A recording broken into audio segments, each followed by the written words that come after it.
سابقون الاولون، اس ہفتے کی سیرہ کے اندر ہم پڑھیں گے کون کون سے صحابہ پہلے ایمان لے کر آئے اور ان پہ بعد میں کون کون سی اذیتیں آئیں اور انہوں نے کیسے کیسے حضور صلی اللہ علیہ وسلم کا دفاع کیا، جن میں سب سے پہلے حضرت زبیر بن عوام۔ حضرت زبیر بن عوام نے سب سے پہلے سرائے میں پہلی تلوار اٹھانے والے صحابی تھے، اور کفار مکہ کے نے یہ دعویٰ کیا کہ انہوں نے جو ہے مسلمانوں پہ جادو کر دیا۔ تو مدینہ ہجرت کے بعد سب سے پہلی اولاد ان کے گھر ہوئی، جن کا نام عبداللہ بن زبیر تھا، جس پہ پورے مدینہ کے اندر خوشیاں لوٹیں۔ تو ان کے اسلام قبول کا واقعہ ہم دیکھیں گے۔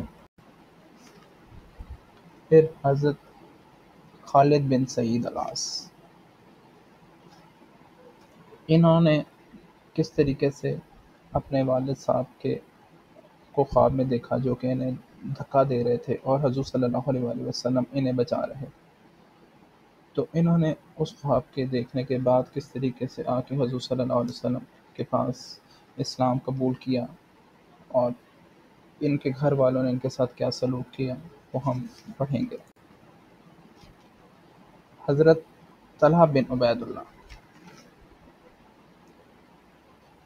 انہوں نے غزوہ احد کے اندر حضور صلی اللہ علیہ وآلہ وسلم کے شانہ بشانہ لڑے، ان کا سیفٹی گارڈ کی، جس کی وجہ سے ان کو طلحہ جود اور طلحہ خیر کا خطاب جو ہے لقب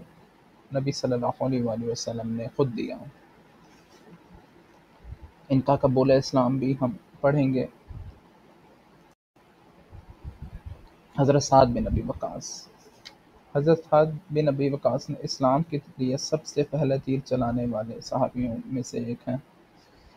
ان کی والدہ نے ان کے اوپر کیا کیا اذیتیں کرنا چاہیں اور انہوں نے ان کو کیا جواب دیا، وہ ہم پڑھیں گے۔